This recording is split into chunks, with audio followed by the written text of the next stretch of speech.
हरियाणा की हर अपडेट के लिए बेल आइकन दबाएं और सब्सक्राइब करें STV हरियाणा न्यूज। बड़ौदा उपचुनाव को लेकर बीजेपी का चुनावी मंथन जारी है, जिसे लेकर सीएम मनोहर लाल और प्रदेशाध्यक्ष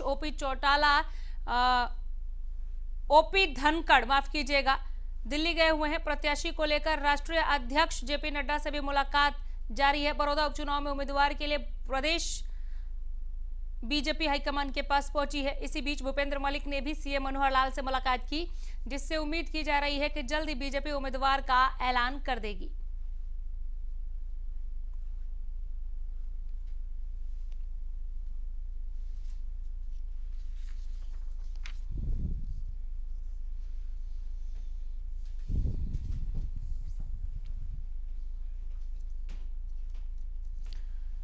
तो बड़ौदा उपचुनाव में उम्मीदवार के नाम को लेकर बीजेपी के भीतर जो मंथन चल रहा है और दिल्ली में इस वक्त जो मंथन चल रहा है उस पर जान लेते हैं ज्यादा जानकारी हमारे संवाददाता मुकेश मंडल से। मुकेश, बीजेपी का मंथन किसी नतीजे तक पहुंचा क्या? देखिए, बिल्कुल बीजेपी का जो मंथन है लगातार जारी है और बैठक हुई थी अब से कुछ देर पहले ही बैठक खत्म हो गई है। बैठक में प्रदेश के मुखिया मनोहर लाल मौजूद थे, ओम प्रकाश धनखड़ जो बीजेपी के अध्यक्ष हैं वो मौजूद थे, जो संजय भाटिया है करनाल से सांसद वो मौजूद थे। तो कहीं ना कहीं तमाम ये जो दिग्गज नेता हैं उन्होंने एक जो रिपोर्ट है वो रिपोर्ट लगातार उन्होंने बनाई है। हालांकि माना यह भी जा रहा है कि वो रिपोर्ट एक फाइनल हो गई है। उसी रिपोर्ट को लेकर मुख्यमंत्री मनोहर लाल की बात करें, थोड़ी देर में यहाँ से निकलेंगे जेपी नड्डा से, उनकी जो खबर आ रही है मुलाकात होगी। मुलाकात के बाद वो फाइनल रिपोर्ट उनको सौंपा जाएगा। हालांकि जो भूपेंद्र मलिक है वो जरूर हरियाणा बहुत पहुंचे थे, सीएम मनोहर लाल से उन्होंने मुलाकात भी की और जब हमने उनसे बातचीत करने की कोशिश की तो वो मीडिया से बचते हुए नजर आए। तो कहीं ना कहीं दिग्गज हैं वो किसी न किसी तरह से बड़ौदा उपचुनाव को लेकर टिकट पाने की होड़ में जुटे हुए हैं और यही वजह है कि लगातार बीजेपी का आपने देखा मंथन चला, कांग्रेस का मंथन चला, लेकिन अब माना यह जा रहा है कि हो सकता है आज रात ही बीजेपी की जो लिस्ट है बड़ौदा उपचुनाव को लेकर वो आ जाए और जो कैंडिडेट है उसके नाम पर फाइनल मुहर लग जाए। माना यह भी जा रहा है कि हालांकि योगेश्वर दत्त भी रेस में है, इसके अलावा कई सारे ऐसे लोग हैं जो रेस में हैं, लेकिन कहीं ना कहीं अब जो स्थिति नजर आ रही है वो स्थिति ये आ रही है कि जो फाइनल नाम है वो बीजेपी की तरफ से दे दिया गया है और लिस्ट में, और उस लिस्ट को लेकर जब अमित शाह से मुलाकात होगी, जब जेपी नड्डा से मुलाकात होगी, तब जाकर कहीं ना कहीं उसकी औपचारिक घोषणा की जाएगी। हालांकि भूपेंद्र मलिक की बात करें तो आपने देखा कि पिछले चुनाव में जब उन्होंने चुनाव लड़ा था तो उनका प्रदर्शन काफी अच्छा रहा था। तो कहीं ना कहीं बीजेपी पहले ही कह चुकी है कि चुनाव सिंबल हमारा रहेगा, कैंडिडेट बीजेपी का हो या जेजेपी का हो उससे मतलब नहीं है, लेकिन जो चुनाव सिंबल है वो बीजेपी का ही रहेगा। तो देखने वाली बात ये होगी कि लिस्ट जो फाइनल हुई है उसमें किसका नाम आता है। हालांकि आपने देखा कि इससे पहले भी चुनाव समिति की बैठक की गई, उसके पहले की बात करें तो हरियाणा भवन में ही जेजेपी बीजेपी की संयुक्त बैठक की गई जिसमें कई फैसले लिए गए, कैंडिडेट्स के नाम को लेकर बात विचार हुआ। उसके बाद बीजेपी ने अलग से अपनी चुनाव समिति की बैठक की गोहाना में। उसके बाद आज हरियाणा भवन में बैठक हुई। तो कहीं ना कहीं ये 3-4 दौर की बैठक जो है वो खत्म हो चुकी है। अब माना ये जा रहा है कि आला हाई कमान जब जैसे ही हरी झंडी देंगे वैसे ही वो नाम सबके सामने आ जाएगा कि बड़ौदा उपचुनाव में बीजेपी का कैंडिडेट कौन है, गठबंधन का कैंडिडेट कौन है। जी बिल्कुल मुकेश, बने रहिए। एक और सवाल के लिए मैं लौटूंगी आपके पास। हमारे संवाददाता संजय राठौर भी हमारे साथ इस वक्त जुड़े हुए हैं। संजय, बड़ौदा पर बीजेपी के खेमे के भीतर कैसा मंथन आपको दिख रहा है? रेस में कौन कौन से नाम आगे, भूपेंद्र मलिक और उनके अलावा भी? जी बिल्कुल अनामिका, मैं बताना चाहूंगा बड़ौदा उपचुनाव की बात करूं, जिस तरीके से बीजेपी की आज मंथन में बैठक दिल्ली में चल रही है तो उससे साफ जाहिर है कि आज बीजेपी जो आज मंथन बैठक की है इसमें साफ तौर पे यही निर्णय लिया जाएगा किस कैंडिडेट को आज सिंबल दिया जाए। और साथ ही साथ जेजेपी की मैं बात करूं, बीजेपी की मैं बात करूं, तमाम दोनों, क्योंकि गठजोड़ की सरकार है और गठजोड़ से ही यानी कि दोनों पार्टी मिलकर चुनाव लड़ेंगे। सिंबल बीजेपी का जरूर होगा लेकिन कैंडिडेट दोनों में से किसी भी पार्टी का हो सकता है। और जैसे कि भूपेंद्र मलिक दिल्ली निवास पहुंचे, मुख्यमंत्री से मुलाकात करने के लिए पहुंचे, तो कहीं ना कहीं अटकलें लगाई जा रही है। सूत्रों के हवाले से खबर यह भी है कि हो सकता है कि भूपेंद्र मलिक को दिल्ली इसीलिए बुलाया गया हो कि टिकट पे उनकी मोहर लग चुकी है। लेकिन इसी पैनल में मैं बात करूं, केसी बांगड़ है जो जेजेपी के नेता हैं, साथ ही साथ भूपेंद्र मलिक के योगेश्वर दत्त हैं जो पिछली बार बीजेपी के सिंबल पे लड़े थे, तो सेकंड पोजीशन उनकी रही है। ऐसे ही पैनल में 3 से 4 नाम पहुंचे गए और उसमें से एक पे मोहर लगना अपने आप में वो देखने वाली बात होगी, क्योंकि बीजेपी की मंथन बैठक चल रही है। साथ ही साथ जो राष्ट्रीय अध्यक्ष है जेपी नड्डा, उनसे भी मुख्यमंत्री मुख्यमंत्री की मुलाकात हुई है। तमाम नेता हरियाणा के जो बीजेपी के हों या फिर जेजेपी के तमाम दिल्ली में मंथन बैठक कर रहे हैं, तो एक नाम पे मोहर लगाना, उसके बाद क्योंकि मैं बड़ौदा हल्के में पिछले एक हफ्ते से मैं पूरे हल्के का दौरा कर रहा हूं, तो कहीं ना कहीं तमाम अटकलें ये लगाई जा रही हैं कि जो गठजोड़ का होगा उसको लेके लोगों में काफी अभी हम बात करें कंफ्यूजन भी, जब तक डिक्लेयर कैंडिडेट ना हो तो उससे पहले ग्राउंड की जो रिपोर्ट है उसका कहना अभी ठीक नहीं होगा। तो तमाम अटकलें लगाई जा रही हैं। जिस तरीके से बीजेपी का कैंडिडेट सामने आएगा, क्योंकि गठजोड़ का वो कैंडिडेट होगा, उसके बाद हम कांग्रेस की बात कर रहे हैं, कांग्रेस भी अपनी मंथन बैठक जारी है, तो ऐसे में कांग्रेस भी अपना कैंडिडेट सामने लाता है, तो उससे जो रास्ता है वो निकल के सामने आएगा। होगा। बीजेपी ने भी ये कह दिया है, पहले ही ये बता दिया है कि डबल इंजन की सरकार मिलकर बड़ौदा उपचुनाव में उतरेगी और लड़ेगी, लेकिन ये भी क्लियर कर दिया गया था कि चेहरा बीजेपी का ही होगा, सिंबल बीजेपी का ही होगा। तो जो उम्मीदवार होंगे वो बीजेपी का ही चेहरा होगा या वो जेजेपी से भी होंगे तो बीजेपी के सिंबल पर चुनाव लड़ेंगे?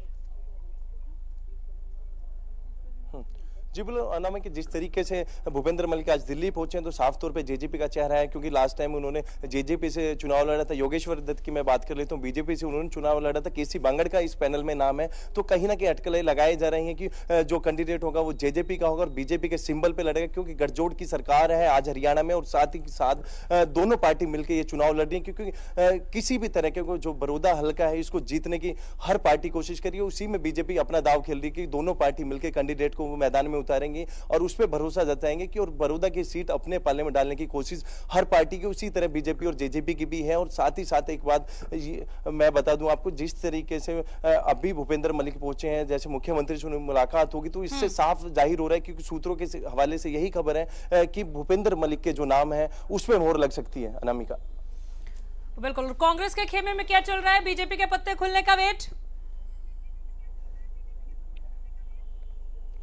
जी बिल्कुल अनामिका, साफ तौर पे जिस तरीके बीजेपी की आज मंथन बैठक चल रही है, कांग्रेस भी इंतजार कर रही है बीजेपी और जेजेपी अपना कैंडिडेट मैदान में उतारे, उसके बाद कांग्रेस अपने पत्ते खोलेगी, क्योंकि कांग्रेस के पास भी एक काफी लंबी लिस्ट है। कृष्ण हुड्डा की मैं बात करूं, जो भी यहाँ से पूर्व में मुख्य यानी कि विधायक रहे हैं, उनके बेटे का नाम उसमें, साथ ही साथ बीजेपी के कैंडिडेट बीजेपी पार्टी में है, लेकिन उनका कयास लगाया जा रहा है कि जो कपूर नरवाल है वो कांग्रेस से चुनाव लड़ सकते हैं। तो इसमें अभी काफी लंबी लिस्ट है कांग्रेस के पास भी, लेकिन कांग्रेस यही इंतजार कर रही है कि पहले एक बार बीजेपी अपना कैंडिडेट मैदान में उतारे, गठजोड़ का कैंडिडेट मैदान में उतारे, उसके बाद जो अपने कैंडिडेट का वो नाम अनाउंस करेंगे। आने में क्या बिल्कुल, कांग्रेस का ये गढ़ रहा है, सबसे ज्यादा बार जो कैंडिडेट चुनकर आए हैं यहाँ पर, जो जनप्रतिनिधि बने वो कांग्रेस से बने। कांग्रेस के लिए एक बड़ा चैलेंज कि कैसे अपने गढ़ को बचा के रखना है। क्या बीजेपी के लिए सेंध लगाना इतना आसान है वहां पर?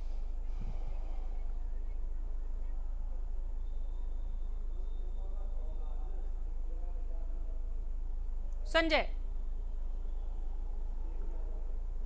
जी, आवाज मिल रही है आपको?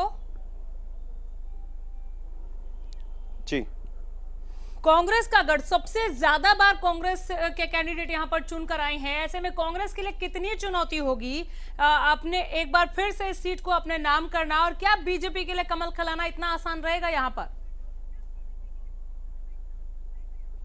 जी बिल्कुल अनामिका, जिस तरीके से कांग्रेस की मैं बात करूं, 3 बार विधायक कांग्रेस का यहाँ रहा है, और साथ ही साथ जैसे कि ग्राउंड पे हरियाणा न्यूज की टीम गई, तो लोगों का यही है कि एक एंगल ये भी रखा जा रहा है कि जाट वर्सेस नॉन जाट का ये चुनाव होगा बड़ौदा हल्के का, क्योंकि कांग्रेस का जो कैंडिडेट है यहाँ से मजबूत रहे हैं। जो उपचुनाव से पहले भी कांग्रेस का यहाँ विधायक था, तो कहीं ना कहीं कड़े की टक्कर ये देखने को मिलेगी। एक तरफ गठजोड़ का कैंडिडेट होगा और एक तरफ कांग्रेस का, क्योंकि जाट नॉन जाट का भी ये इलेक्शन देखा जा रहा है, तो कहीं ना कहीं कांग्रेस के लिए एक बड़ी चुनौती होगी इस सीट को अपने पाले में एक बार फिर डालना। बिल्कुल, भूपेंद्र मलिक का ऐसे वक्त में जाके सीएम से मुलाकात करना, जब आज ही जेपी नड्डा के साथ बातचीत में फाइनल नाम दिया गया है बीजेपी की तरफ से, प्रदेश बीजेपी की तरफ से, उस वक्त भूपेंद्र मलिक का जाके मिलना, क्या एक तरीके से हम कह सकते हैं कि लगभग नाम हो सकते हैं, चूंकि प्रबल दावेदार है भूपेंद्र मलिक, या इंतजार करें? जी बिल्कुल अनामिका, जिस तरीके से पिछले चुनाव में जेजेपी के प्रत्याशी रहे हैं भूपेंद्र मलिक, और आज मुख्यमंत्री से तमाम जेजेपी के नेता वहां दिल्ली वो मिलने गए हैं, तो और एक पैनल में उनका नाम भी है, तो कहीं ना कहीं कयास यही लगाए जा रहे हैं कि जो उनका नाम है वो तय माना जाए। जिस तरीके से मुख्यमंत्री से उनकी मुलाकात है, जेपी नड्डा से उनको मिलवाया जा रहा है, तो जिस तरीके से पैनल में उनका नाम है, तो हो सकता है सूत्रों की माने तो कि भूपेंद्र मलिक के नाम पर बीजेपी अब से कुछ देर में मोहर लगाने वाली है। जी भूपेंद्र हुड्डा इस बीच जो चुनौती लगातार देते आए कि बड़ौदा में हमने इस कदर इस तौर काम किया है, चाहे तो सीएम वहां पर लड़के देख ले एक बार। और भूपेंद्र हुड्डा खुद उनके मुकाबले चुनौती दे रहे थे कि मैं लड़ने को तैयार हूं। बीजेपी ने जो ये बात बार बार कही, चाहे वो बीजेपी के मंत्रियों की फौज हो या खुद सीएम साहब ने कहा कि हमारा एक मामूली कार्यकर्ता भी भूपेंद्र हुड्डा को यहाँ पर हराने में सक्षम होगा, लड़ने का मादा रखता है। क्या ये एक राजनीतिक बयान की तरह पर हम देखें, क्या इतना इजी होगा यहाँ पर कमल खिला लेना बीजेपी के लिए और कांग्रेस के गढ़ में सेंध मारना? जी बिल्कुल अनिमा, जिस तरीके से भूपेंद्र हुड्डा की मैं बात करूं, उनका ये गढ़ रहा है, 3 बार कांग्रेस का विधायक यहां से रहा है और बीजेपी के लिए इतना आसान नहीं हो गया चुनाव। जिस तरीके से पिछली बार भी उनका कैंडिडेट जो योगेश्वर दत्त रहे 2nd पोजीशन पर, लेकिन इस बार एक बार फिर जाट नॉन जाट की हम कह सकते हैं। और साथ ही साथ भूपेंद्र हुड्डा का यह गढ़ है, उन्होंने साफ तौर पर मुख्यमंत्री को भी चुनौती दी थी कि आमने सामने के मुख्यमंत्री और भूपेंद्र हुड्डा आमने सामने चुनाव लड़ेंगे, उसमें साफ हो जाएगा कि आखिरकार ये जीत किसकी होगी। और कहीं ना कहीं जिस तरीके से अटकलें लगाई जा रही है, मैं पूरे बड़ौदा हल्के की बात करूं, 54 गांव इसमें आते हैं, क्षेत्रीय जो ग्रामीण क्षेत्र इसमें आता है, शहरी क्षेत्र बिल्कुल भी नहीं। तो विकास कार्यों की मैं बात करूं, काफी विकास यहां कराया गया है और कुछ ऐसे एरिया जहां विकास अभी तक नहीं हो पाया है। तो कहीं ना कहीं जिस तरीके से बीजेपी का विकास का नारा था, वो कहीं ना कहीं 54 गांव में देखने को नहीं मिलेगा। भूपेंद्र सिंह हुड्डा की मैं बात कर लेता हूं, क्योंकि उनका गढ़ रहा है, 3 बार विधायक उनके यहां से चुने गए हैं। तो बीजेपी के लिए कहीं ना कहीं बड़ी चुनौती सामने आएगी। जी बिल्कुल संजय, साथ में ये जानना चाहूंगी, बड़ौदा से लगातार अपडेट कर रहे हैं, लगातार रिपोर्ट भेज रहे हैं आप, जनता का मन भाप पाए हैं क्या? किस तरफ आपको जनता का मूड क्या कहता है? जी अनामिका, साफ तौर पे जनता का अभी का यही है, जब तक डिक्लेयर यानी कि जो कैंडिडेट है वो डिक्लेयर नहीं होंगे तो जनता का सिर्फ और सिर्फ एक जो कैंडिडेट है उसकी फेस इमेज की बात कर लें और साथ ही साथ उसने अभी तक जनता के लिए क्या विकास कार्य किया, उनके हित की बात कहां तक उठाई है। हम बात करें तमाम कैंडिडेट, तमाम पार्टी के कैंडिडेट मौजूद हैं, वो सामने आएंगे, लेकिन उनका साफ तौर पर विकास के नाम पर यदि बीजेपी वोट मांगती है तो उनको वोट नहीं मिलेगा। जिस तरीके से चलिए संजय बने रहिए हमारे साथ, अपडेट्स के लिए मैं लौटूंगी। बिल्कुल बने रहिए हमारे साथ, अपडेट्स के लिए आपके पास लौटूंगी। अभी और बहुत कुछ है बड़ौदा के बारे में जानने के लिए आपसे सुनील जिंदल की तरफ रुख करेंगे। सुनील, आपके पास क्या अपडेट है? जनता के मूड को कहां तक आप भाप पाए, कांग्रेस या बीजेपी? देखिए अनामिका, अभी तक की बात करें तो अभी तक कांग्रेस और बीजेपी दोनों में फाइट नजर आ रही है। अभी तक की फाइट के अंदर जो है कांग्रेस कहीं ना कहीं बीजेपी से आगे है, क्योंकि देखिए कांग्रेस ने अभी तक बड़ौदा हल्के में अभी तक चुनाव प्रचार भी अपना शुरू नहीं किया। लेकिन दूसरी तरफ बात करें तो बीजेपी के सभी बड़े चेहरे जो है बड़ौदा हल्के में आकर अपना चुनाव प्रचार कर चुके हैं। आज भी जो है बीजेपी के करीब 20 से ज्यादा चेहरे, जो बड़े चेहरे मंत्री नेता है, आज के चमन गांव में पहुंचे थे, वहां की जनता का जो है मूड जानने की कोशिश कहीं ना कहीं की। और 3 जो कृषि अध्यादेश बिल बीजेपी सरकार ने जो पारित किए हैं उनको किसानों के बारे में बताया और कहीं ना जो विकास कार्य किए जा रहे हैं, जो करोड़ों रुपए के सौगात बीजेपी द्वारा जो विकास कार्य बड़ौदा हल्के में दी है, चाहे 2 स्कूलों की बात करें या यूनिवर्सिटी की बात करें, जो हाईवे की बात करें, उनको कहीं ना कहीं विकास के लेकर जो है जनता के बीच बीजेपी के विधायक जा रहे हैं। और उसके बाद जो है अब देखने वाली बात ये होगी कि जो बड़ौदा की जनता है वो किस ओर अपना रुख करती है, वो कांग्रेस की तरफ ही झुकाव में रखती है या फिर अब की बार जो है गठबंधन की तरफ सरकार की तरफ जाती है, ये कैंडिडेट पे डिपेंड भी करेगा। क्योंकि देखिए अभी चर्चाएं चल रही हैं कि दिल्ली में दोनों पार्टियों की बैठक चल रही है और कुछ ही देर बाद जो है कहीं ना कहीं कैंडिडेट की घोषणा भी हो सकती है। बड़े नेता सभी जो दिल्ली में है और उसके अलावा यहाँ के कुछ जो स्थानीय नेता है वो भी दिल्ली में पहुंचे हुए हैं। ये देखने वाला भी समय बताएगा कि किस उम्मीदवार पर किस पार्टी अपना भरोसा जताती है और कौन सा चेहरा निकल के आता है। अभी बड़ौदा की जनता जो है किस पर जो है अपना किस चेहरे पे जो है अपना और भी मीटिंग हो, अभी ऐसा कुछ समय दिन पर दिन कम नहीं, समय 16 तारीख तक हमारे पास समय है, इसमें कोई अभी जल्दबाजी नहीं। तो अभी वेट एंड वॉच की स्थिति है, मतलब 1-2 दिन रुकना पड़ सकता है। बिल्कुल 16 तारीख तक ही 16 तारीख तक निर्णय हो पाएगा। वेट एंड वॉच की स्थिति अभी है और लगातार जिस तरह से सांसद संजय भाटिया जी कह रहे थे कि रिपोर्ट जरूर हम लोग जा रहे हैं देने के लिए, लेकिन अभी उस रिपोर्ट को लेकर कोई फाइनल चीज नहीं हो पाई है कि किस तरह से वो रिपोर्ट आगे जाएगी और अभी उसमें वेट एंड वॉच की स्थिति है।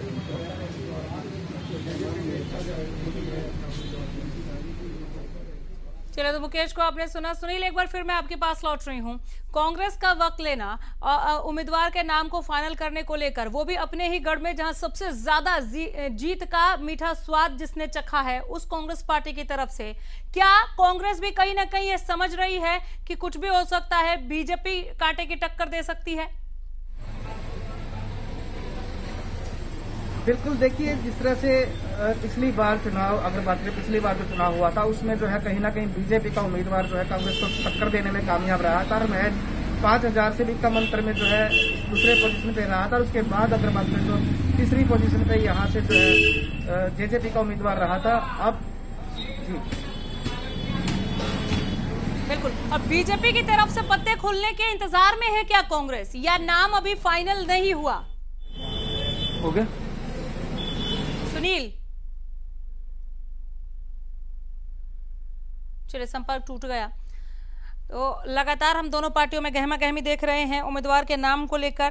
पहले पत्ते कौन खोलेगा इस बात का तो इंतजार है ही, लेकिन बीजेपी में नाम आज ऐसा लग रहा है, जिस तरह के मंथन के दौर हम एक के बाद एक देख रहे हैं बीजेपी के खेमे में, ऐसा लग रहा है कि आज नाम फाइनल हो जाए और बहुत ही जल्द बीजेपी ये नाम अनाउंस कर देगी कि बड़ौदा उपचुनाव पर बीजेपी की तरफ से, बीजेपी जेजेपी की तरफ से उम्मीदवार कौन होगा।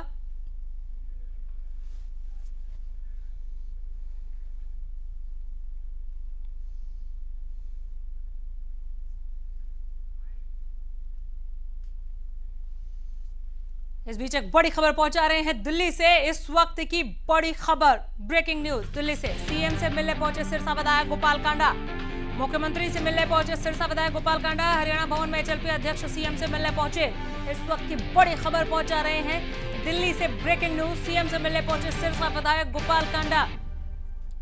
मुख्यमंत्री मनोहर लाल से हरियाणा भवन में मुलाकात करने पहुंचे एचएलपी अध्यक्ष गोपाल कांडा। दिल्ली से इस वक्त की बड़ी खबर पहुंचा रहे हैं। सीएम से मिलने पहुंचे सिरसा विधायक गोपाल कांडा।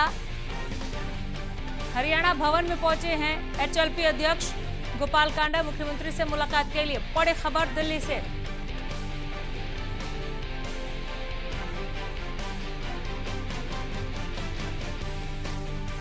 बड़ी खबर दिल्ली से पहुंचा रहे, सीएम से मिलने पहुंचे सिरसा विधायक गोपाल कांडा। मुख्यमंत्री से मुलाकात करने के लिए एचएलपी अध्यक्ष पहुंचे, हरियाणा भवन में पहुंचे हैं इस मुलाकात के लिए एचएलपी अध्यक्ष गोपाल कांडा। हमारे संवाददाता मुकेश मंडल जुड़ गए हैं ज्यादा जानकारी के साथ। मुकेश, इस मुलाकात के क्या मायने हैं, कितना अहम ये मुलाकात? देखिए, काफी अहम मुलाकात मानी जा रही है, क्योंकि सिरसा में लगातार विकास कार्य को लेकर जो विधायक